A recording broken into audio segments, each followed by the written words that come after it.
কোনো যুবক যদি মনে করো তুমি এই কারণে সফল যে তুমি 24 ঘন্টা মোবাইলে নারী ছবি অশ্লীল দৃশ্য দেখাও, এরপরও তোমার মা বাবা পরিবার দেশ সমাজ কেউ তোমাকে বাধা দিতে পারছে না, কেউ ডাকতেছে না, ফিরাচ্ছে না, অতএব তুমি সফল।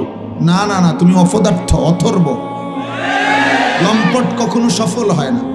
আস্তে আস্তে আস্তে আওয়াজ, ফাজলামি করবে না কেউ, সাবধান।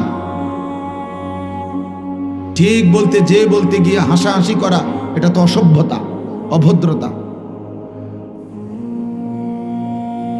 আল্লাহর কথা বুঝতে শেখো ভাই।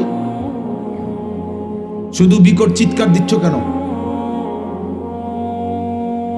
কোন অসভ্য, কোন লম্পট সে যদি মনে করে আমি স্বাধীন, না না বেটা, তুই তো বেয়াদব বেটা।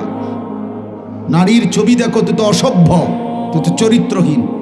এই সমাজ জানুক বা না জানুক, জানলেও চরিত্রহীন, না জানলেও তো তুমি চরিত্রহীন।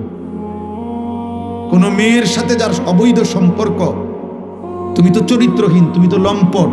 মনে করো কেউ জানে না, না জানলেও তো তুমি অসভ্য।